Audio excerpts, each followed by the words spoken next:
Hello, good morning po. Kapatagan Farming Adventure once again. Andito na naman po tayo sa ating munting kulungan. Mini poultry farm natin, no?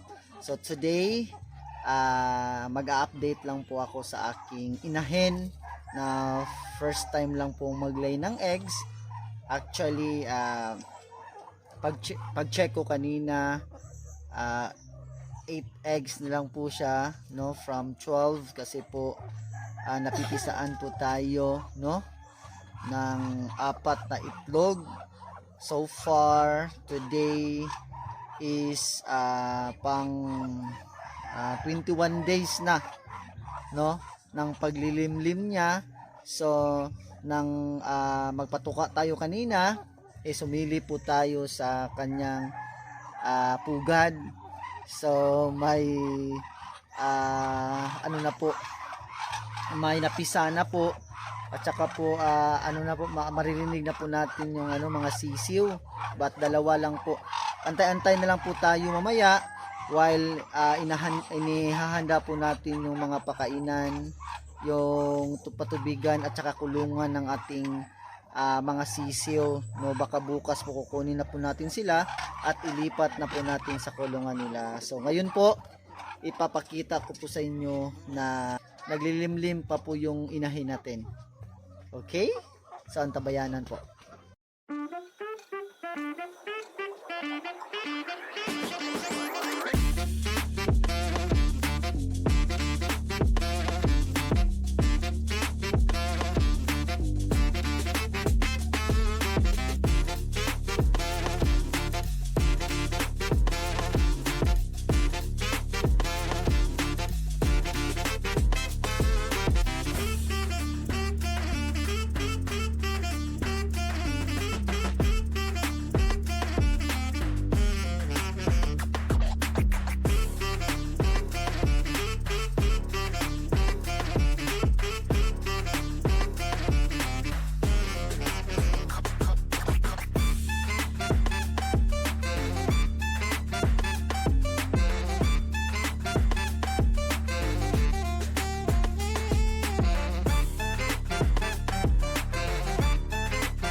So andito na nga po tayo sa ating munting kulungan. As you can see, katatapos lamang po nilang kumain, but may natira pa po, no? Na pellets, no? Lahat ng crack corn ay kinain nila, but ito natira yung pellets. So andun na nga po yung natin, inahin na naglilimlim, no? Nagsimula na pong mapisa yung mga itlog niya. Baka bukas po titingnan natin ulit, no? Okay, so before that is lilinisan po natin tong kulungan nila. So yung inahin at saka yung mga kapatid niya, so dito din po lumaki, no? Dito sila hanggang 2 buwan bago ko po sila ililipat sa kabila. So dito sila, so konting linis lang po, may mga tawag dito, may mga madudumi na na po dito, tsaka may gagamba na din po sa loob. So mamayang hapon pagtapos po ng aking trabaho ay diretso na po tayo dito sa paglilinis. So may tubigan na po sila, yung ginawa ko po na do it yourself na patubigan nila, as well as may pakainan naman po. Itinabi ko po nung huling may mga sisiw po tayo. So konting linis lang po to, no, para po mahanda na po bukas. So ito na nga po. So at bukas ng umaga din bibili din po tayo ng chicks starter pellets at saka vitamins din po, para po lumakas po yung mga sisiw natin at hindi maging sakitin. Okay, so recap lang po, nung December 15 po magsimulang maglimlim ang inahin natin, no? And then ito po yung roaster niya, isang Shamo. So excited po tayo na mag-breed ng native na chicken at saka Shamo po, no? So from 12 eggs from December 15 nga, kanina po pag check natin is 8 na lang, no? So ang nangyari kasi yung mga dahon ko na nilagay sa pugad niya, kinukuha niya, inihuhulog niya sa baba. So ang nangyari is matigas po yung yung parang planggana niya. Siguro pag naapakan niya, nabibigatan, napipisa. Pero thankful naman po tayo kasi may 8 pong natira at hindi ko pa nga po sure kung kung mapipisa ba lahat. So let's see bukas po, no? Okay?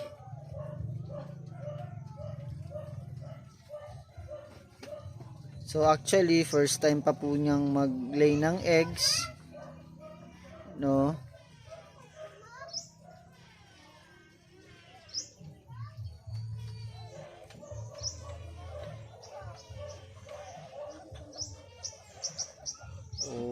Okay, so yung ginawa ko kasi, yung nakita ko po na nagsimula ng kumatsa yung lalaking Shamo natin sa kanya, is inahanda ko na po yung pugad niya. So mga ilang araw lang nagsimula na nga po siyang mangitlog kasi last December is 6 na buwan na siya.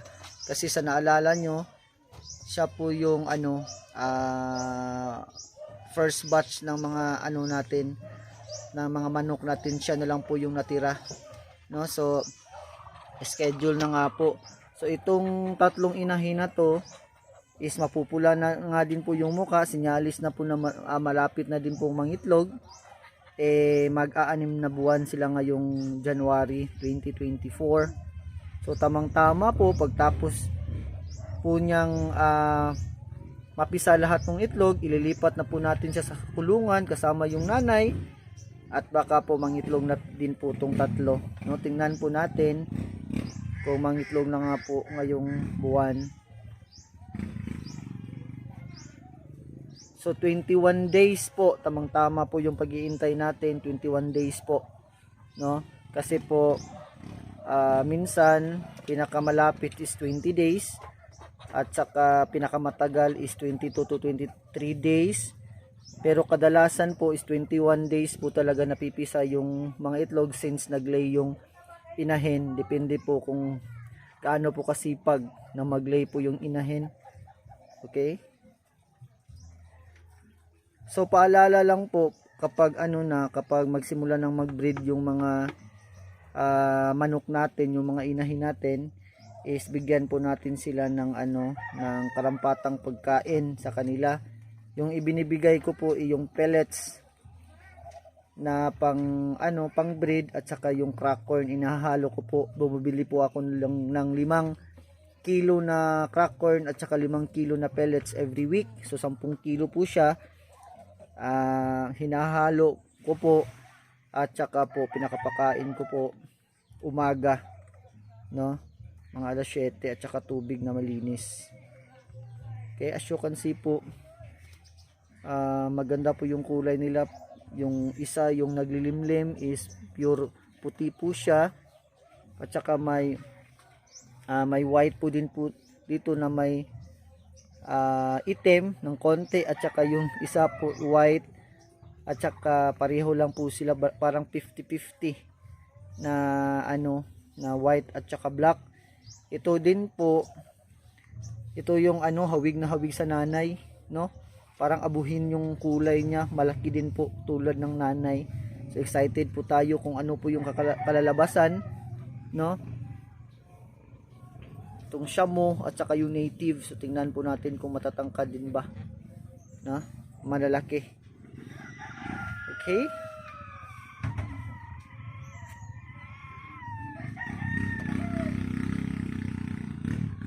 So bukas po ililipat na po natin siya bukas ng hapon.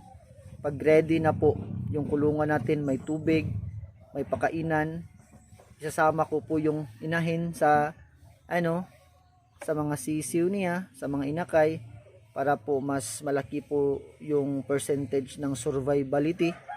Kahit po walang ilaw, basta't nandyan po yung inahin, no? Okay. So yan na nga po, naipakita ko na po sa inyo kung ano po yung update dito sa aking manok na naglilimlim. So kanina ngang umaga may nakita na po tayong dalawa na malapit na pong mapisa.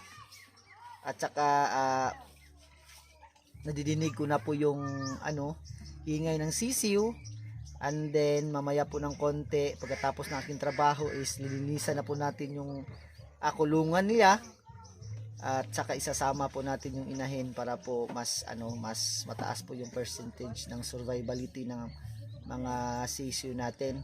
At saka po mamaya din po bibili po tayo ng pellets, chicks starter pellets po para po makakain na po sila. At saka po vitamins, no, kailangan po natin na painumin sila ng vitamins after po ng may tubig na asukal para po maliksi po yung mga alaga natin, no.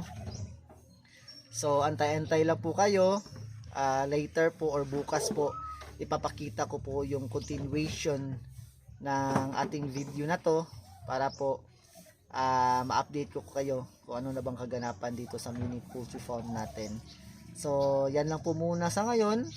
Huwag pong kalimutan na mag-subscribe po sa ating channel at saka paki-hit na din po ng notification bell para updated po kayo sa mga upcoming videos natin.